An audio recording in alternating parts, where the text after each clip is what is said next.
Pharma manufacturing की दुनिया में पानी की अहमियत हम सब जानते हैं, लेकिन क्या सिर्फ पानी का शुद्ध होना ही काफी है? शायद नहीं। असली खेल इस बात का है कि वो पानी पाइप के अंदर बहता कैसे है। तो चलिए आज फ्लो के पीछे के विज्ञान को समझते हैं और ये जानते हैं कि पानी का सही बहाव हमारी दवाइयों को पूरी तरह से सुरक्षित कैसे रखता है। ये एक ऐसा सवाल है जो क्वालिटी कंट्रोल की टीम के लिए अक्सर सिरदर्द बन जाता है। जरा सोचिए, एक बिल्कुल नया चमचमाता हुआ प्यूरिफाइड वाटर सिस्टम लगाया गया है। सब कुछ परफेक्ट है, लेकिन कुछ ही हफ्तों में माइक्रोब्स की संख्या बढ़ने लगती है। आखिर ऐसा होता क्यों है? देखिए, ज्यादातर मामलों में गड़बड़ी पानी में नहीं बल्कि उसके बहाव में होती है। जब पानी बहुत धीरे या एक खास तरीके से बहता है तो पाइप की अंदरूनी दीवारों पर बैक्टीरिया की एक चिपचिपी परत जमने लगती है। इसी परत को हम बायोफिल्म कहते हैं और यही वो चीज़ है जो आगे चलकर पूरे प्रोडक्ट को खराब कर सकती है और मरीजों के लिए एक बड़ा खतरा बन जाती है। तो चलिए अब इस मामले की तह तक चलते हैं। पाइप के अंदर पानी का बहाव मोटे तौर पर दो तरह का हो सकता है और इन्हीं दोनों के बीच एक जंग चलती है। एक ऐसी जंग जो तय करती है कि हमारा सिस्टम साफ रहेगा या नहीं। जैसा कि हम यहाँ देख सकते हैं, एक तरफ है लैमिनार फ्लो। ये बहुत ही शांत, सीधा और परतदार बहाव है और यही खतरा है, क्योंकि इस शांति में बैक्टीरिया को पाइप की दीवारों पर चिपकने और घर बनाने का पूरा मौका मिल जाता है। दूसरी तरफ है टर्बुलेंट फ्लो। ये अशांत, तेज और मिक्स होता हुआ बहाव है और यही हमारा सॉल्यूशन है। ये एक तरह से पाइप के अंदर स्क्रबिंग ब्रश का काम करता है जो दीवारों पर कुछ भी जमने ही नहीं देता। तो सवाल ये उठता है कि हम पता कैसे करें कि हमारे पाइप में पानी का बहाव सही है या नहीं, मतलब वो लैमिनार है या टर्बुलेंट। यहीं पर विज्ञान हमारी मदद करता है एक बहुत ही शानदार टूल से, जिसे कहते हैं रेनॉल्ड्स नंबर।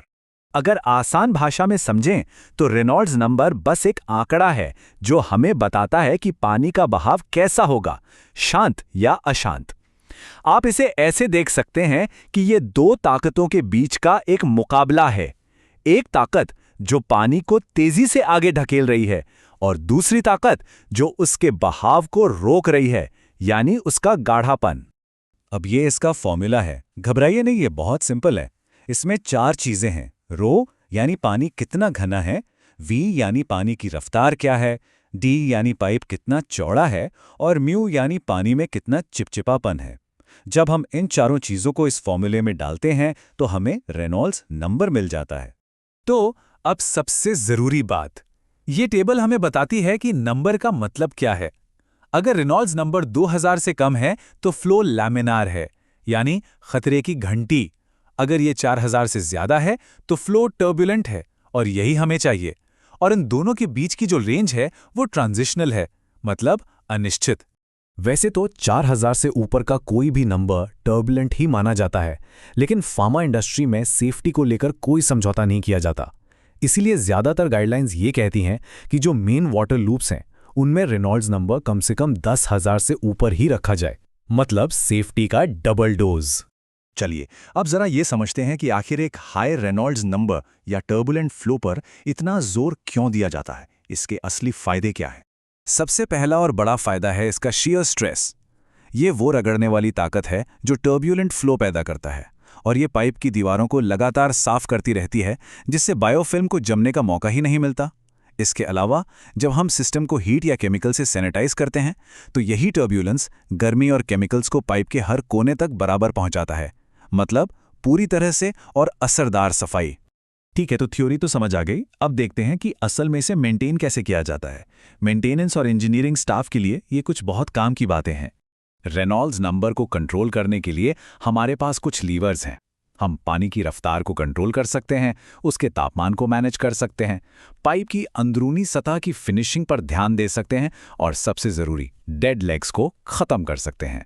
आमतौर पर इन सब में से पानी की वेलोसिटी यानी उसकी गति को कंट्रोल करना सबसे आसान होता है। इंडस्ट्री का एक गोल्ड स्टैंडर्ड है कि पानी के बहाव की गति 1.5 से 2.8 मीटर प्रति सेकंड के बीच रखी जाए। और हाँ, डेड लेग्स को नज़रअंदाज करने की गलती बिल्कुल ना करें।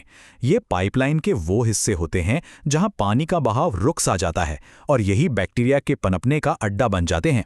इन्हें रोकने के लिए इंडस्ट्री में एक 2D या 3D रूल फॉलो किया जाता है। इसका सीधा सा मतलब है कि किसी भी ब्रांच पाइप की लंबाई मेन पाइप के डायमीटर से 2 या 3 गुना से ज़्यादा नहीं होनी चाहिए। इससे पानी का बहाव लगातार बना रहता है। अब बात करते हैं सबसे आखिरी और सबसे अहम पड़ाव की, रेगुलेटरी ऑडिटर्स को यह साबित करना कि हमारा सिस्टम पूरी तरह से सुरक्षित और कंट्रोल में है। एक सफल ऑडिट के लिए सिर्फ ये कहना काफी नहीं है कि सब ठीक है, आपको ये साबित करना होगा, और इसके लिए चाहिए डेटा। आपके पास हर लूप के रेनॉल्ड्स नंबर की कैलकुलेशन होनी चाहिए। आपको ये दिखाना होगा कि पीक डिमांड के समय भी आपका सिस्टम फ्लो को मेंटेन रखता है। साफ और लगातार डेटा ही आपकी सबसे बड़ी ताकत है। तो अंत में बस ये एक सवाल खुद से पूछना है, क्या हमारे सिस्टम का डेटा सिर्फ कुछ नंबर्स हैं या वो एक पूरी कहानी बता रहा है? एक कहानी जो सिस्टम की सुरक्षा और कंट्रोल को साबित करती है, क्योंकि दिन के आखिर में यही कहानी आपके सिस्टम की विश्वसनीयता तय करती है।